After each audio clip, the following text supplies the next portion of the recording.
On the afternoon of March 11, 2011, what began as an ordinary Friday in Japan transformed into one of the greatest natural disasters in modern history.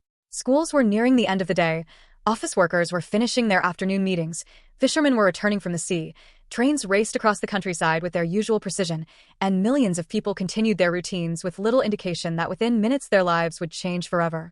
Along the northeastern coastline of Honshu, Japan's largest island, residents of small fishing villages and bustling coastal cities had lived with earthquakes for generations. Japan sits atop the meeting point of several massive tectonic plates, making earthquakes an accepted part of everyday life. Children were taught from an early age how to respond when the ground shook. Buildings were engineered to sway instead of collapse. Emergency kits sat in homes, and nationwide earthquake drills were common. Earthquakes were expected. They were part of life. Yet no amount of preparation could fully prepare the nation for what was about to unfold.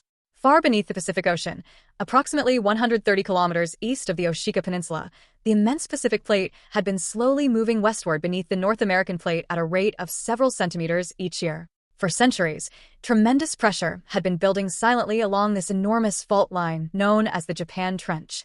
The rocks on both sides of the fault were effectively locked together despite the constant movement of the plates. As the years turned into decades and the decades into centuries, the pressure increased until it reached a point where the Earth's crust could no longer contain the strain. At precisely 2:46 p.m. local time, the fault suddenly ruptured. The rupture was unlike anything recorded in modern Japanese history. Stretching nearly 500 kilometers along the seabed and extending over 200 kilometers wide, enormous sections of the ocean floor shifted violently. In some places, the seabed lurched upward by several meters almost instantly. This colossal movement displaced billions of tons of seawater, sending enormous waves racing outward across the Pacific Ocean at speeds approaching that of a commercial jet aircraft. At the same time, the Earth itself shook with extraordinary violence. The earthquake registered a magnitude of 9.0, making it the most powerful earthquake ever recorded in Japan and one of the strongest ever measured anywhere in the world. People first noticed a gentle vibration beneath their feet. Within seconds, the shaking intensified dramatically. Buildings in Tokyo, located hundreds of kilometers away, began swaying so violently that office workers struggled to stand. Ceiling lights swung wildly. Glass shattered. Furniture crashed across floors. Computer monitors toppled from desks. In high-rise buildings, employees ducked beneath tables while hearing the unsettling groaning of steel and concrete as the structures flexed under the incredible forces. Despite the frightening motion, many modern buildings performed exactly as engineers had designed them, bending without collapsing. Closer to the epicenter, however, the experience was far more terrifying. In cities such as Sendai, Ishinomaki, Kasanoma, Rikuzen Takata, Minamisanraku, and dozens of smaller coastal communities, the shaking became almost impossible to endure. Roads split apart. Utility poles snapped. Water mains burst beneath streets. Hillsides crumbled into landslides. Bridges twisted. Entire neighborhoods lost electricity within moments. The shaking continued for approximately 6 minutes, an almost unimaginable duration for such an intense earthquake. For those trapped inside swaying buildings, those 6 minutes felt endless. Japan's sophisticated earthquake detection system reacted within seconds. Sensors across the country detected the first fast-moving seismic waves before the strongest shaking arrived. Television broadcasts were interrupted instantly with urgent warnings. Cell phones emitted loud emergency alarms simultaneously. Public address systems announced that a major earthquake had struck. High-speed Shinkansen bullet trains automatically activated emergency braking systems, bringing speeding trains safely to a halt before tracks could suffer catastrophic damage. Factories shut down dangerous machinery automatically. Elevators stopped at the nearest floors. Nuclear power plants initiated emergency shutdown procedures as designed. Yet, even as people struggled to recover from the earthquake itself, another danger had already begun racing toward Japan's coast. The upward movement of the ocean floor had created a series of enormous tsunami waves that spread across the Pacific in every direction. Out in the deep ocean, these waves were barely noticeable to ships, sometimes measuring less than a meter high while stretching hundreds of kilometers from crest to crest. However, as they approached shallower coastal waters, physics transformed them into towering walls of water. Their speed decreased, but their height increased dramatically. The Japan Meteorological Agency quickly issued major tsunami warnings, initially predicting waves of up to 6 meters in some areas. As more information became available, officials realized the tsunami would be significantly larger than first estimated. Sirens wailed continuously throughout coastal towns. Loudspeakers ordered immediate evacuation. Television presenters urgently instructed viewers to flee to higher ground without delay. Emergency workers drove through neighborhoods shouting warnings through megaphones. In many places, residents immediately understood the gravity of the situation and began running uphill. Unfortunately, the time between the earthquake and the arrival of the tsunami was frighteningly short. In some coastal communities, residents had only 20 to 30 minutes to escape. Roads quickly became congested as people attempted to flee by car. Elderly residents struggled to climb steep evacuation routes. Hospital patients could not easily be moved. Some individuals returned home to gather valuables or search for family members, believing they still had time. Others assumed the seawalls protecting their towns would be sufficient, as they had been during previous tsunamis. Along the coastline, witnesses described a surreal calm before the catastrophe. In some locations, the ocean suddenly withdrew, exposing the seabed in places never before visible. Fishing boats settled awkwardly on wet sand. Curious onlookers gathered to watch the strange phenomenon, unaware it signaled the approach of an immense tsunami. Birds flew inland. The sea seemed unnaturally quiet. Then, on the horizon, people began noticing something impossible to comprehend. Instead of a single breaking wave, there appeared to be an advancing black line stretching across the entire sea. As it drew closer, the line grew taller until it became an enormous wall of dark water carrying everything in its path. The tsunami was not merely water. It was an unstoppable mass containing mud, shattered buildings, trees, vehicles, fishing vessels, shipping containers, fuel tanks, utility poles, and debris of every imaginable kind. The first community struck had almost no chance to react further. The tsunami surged over seawalls designed to protect against much smaller events. In some areas, the waves reached heights exceeding 40 meters after being amplified by local geography. Water rushed inland with astonishing force, destroying everything before it. Entire neighborhoods disappeared within minutes. Wooden homes splintered instantly. Concrete buildings had their lower floors ripped apart. Cars floated like toys before smashing into structures or being carried kilometers inland. Massive fishing vessels weighing hundreds of tons were lifted completely out of harbors and deposited onto roads and rooftops. In the city of Rikuzen, nearly the entire downtown area vanished beneath the tsunami. Thousands of homes were obliterated. The famous pine forest that had lined the coast for centuries was almost completely destroyed. Of the approximately 70,000 pine trees, only one remained standing after the disaster, becoming a powerful national symbol of resilience despite eventually dying from saltwater damage. Minamisanrika suffered equally devastating losses. The town's disaster management center became the scene of extraordinary heroism. As the tsunami approached, emergency official Miki Endo continued broadcasting evacuation warnings over the public address system, urging residents to flee immediately. Even after seeing the approaching wall of water, she reportedly continued making announcements until the building itself was engulfed. Her determination saved countless lives, although she herself did not survive. In Casanoma, fires broke out almost immediately after the tsunami swept through. Oil storage facilities ruptured, releasing vast quantities of fuel that ignited. Burning debris floated across floodwaters, setting additional buildings ablaze. Survivors who had escaped the tsunami now faced advancing walls of fire while trapped on rooftops or isolated patches of high ground. Sendai, the largest city affected by the tsunami, witnessed one of the disaster's most iconic scenes. Across the flat Sendai plain, black floodwaters spread relentlessly inland for several kilometers. Helicopter cameras captured horrifying footage of houses floating away, families stranded atop rooftops, cars attempting unsuccessfully to outrun the flood, and fields disappearing beneath an endless sea of debris. Entire neighborhoods simply ceased to exist as the tsunami advanced. Airports were not spared. Sendai Airport quickly became surrounded by floodwaters. Aircraft were tossed about like lightweight objects. Runways vanished beneath muddy water. Hundreds of passengers and airport workers became trapped inside the terminal building as water rose around them. Rescue would not come until much later. Across countless fishing villages, generations of family history disappeared in minutes. Harbors that had supported local economies for centuries were obliterated. Fishing fleets were destroyed almost entirely. Seafood processing facilities, warehouses, markets, and docks were swept away. Families who had lived by the sea for generations suddenly found themselves with nothing. Hospitals struggled desperately. Backup generators failed after flooding. Medical equipment stopped functioning. Staff carried patients upstairs by hand. Some hospitals themselves became isolated islands surrounded by floodwaters.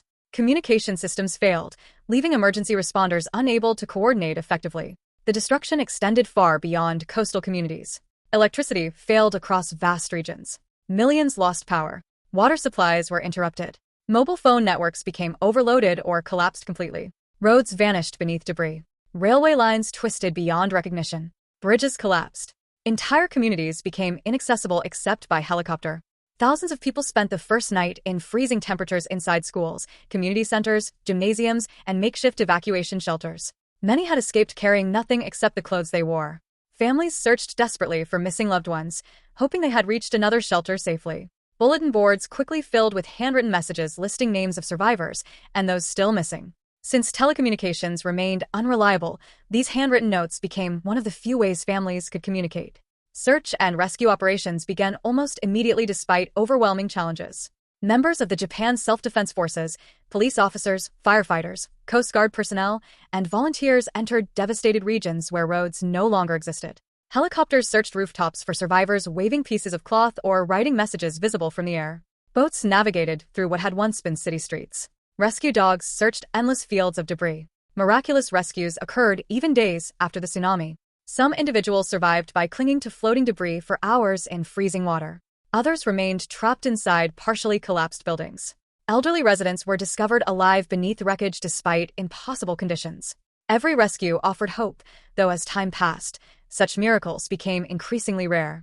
While Japan struggled to comprehend the scale of destruction, another crisis unfolded at the Fukushima Daiichi nuclear power plant. The reactors had shut down automatically during the earthquake, exactly as designed. However, the tsunami overwhelmed the plant's protective seawall, flooding emergency diesel generators essential for cooling the reactors. Without power, cooling systems failed. Reactor temperatures rose dangerously. Over subsequent days, hydrogen explosions destroyed parts of several reactor buildings, releasing radioactive materials into the environment. The Fukushima accident created enormous uncertainty. Residents living nearby were ordered to evacuate. Evacuation zones expanded repeatedly as authorities assessed the situation. Families fled with little notice, unsure when or if they could ever return home. Farmers abandoned livestock. Entire towns became deserted almost overnight. International concern grew rapidly. Governments monitored radiation levels closely. Airlines altered routes. Countries offered emergency assistance. Rescue teams from around the world arrived in Japan with specialized equipment, medical personnel, and search dogs. Humanitarian aid poured into the country as the international community watched the unfolding catastrophe with profound sympathy. For survivors, however, daily life became an exhausting struggle. Food shortages developed in evacuation centers. Clean drinking water was limited. Heating fuel became scarce despite freezing temperatures. Privacy disappeared as hundreds of people shared gymnasiums and classrooms converted into temporary shelters. Many survivors remained in shock, unable to fully comprehend that their homes, possessions, neighborhoods, workplaces, and loved ones had vanished within a single afternoon. Children experienced the disaster differently. Many continued asking when they could return home, not yet understanding their houses no longer existed. Teachers worked tirelessly to provide routines and reassurance, despite suffering personal losses themselves. Volunteers organized games and educational activities inside shelters to give children moments of normalcy amid overwhelming trauma. Across Japan, an extraordinary national response emerged. Volunteers traveled from every region to assist with cleanup efforts. Businesses donated supplies. Restaurants prepared meals for displaced families. Students organized donation drives. Communities welcomed evacuees into their homes. The phrase "kizuna," meaning bonds between people, became a defining expression of national solidarity during the recovery. The cleanup itself proved almost unimaginable. Entire cities had been reduced to mountains of debris. Millions of tons of wreckage had to be sorted, removed, and disposed of. Heavy machinery worked continuously for months. Yet many areas remained inaccessible because roads no longer existed or because radiation concerns complicated operations near Fukushima. Psychological scars proved deeper than physical destruction. Survivors often struggled with guilt for having lived while neighbors or family members perished. Rescue workers experienced lasting emotional trauma after recovering thousands of victims. Children developed anxiety whenever earthquakes occurred. Many residents found it impossible to hear tsunami warning sirens without reliving that terrible afternoon. Economic losses reached unprecedented levels. Manufacturing facilities closed temporarily. Global supply chains experienced disruptions because Japanese factories produced critical components used worldwide. Agriculture suffered enormous setbacks. Tourism declined sharply.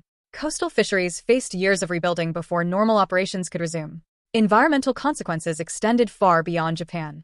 Millions of tons of debris were swept into the Pacific Ocean, where currents slowly carried wreckage across vast distances. Years later, pieces of homes, fishing equipment, boats, and personal belongings washed ashore on coastlines thousands of kilometers away, particularly along the western shores of North America. Scientists devoted years to studying every aspect of the disaster. The earthquake permanently shifted parts of Japan several meters eastward.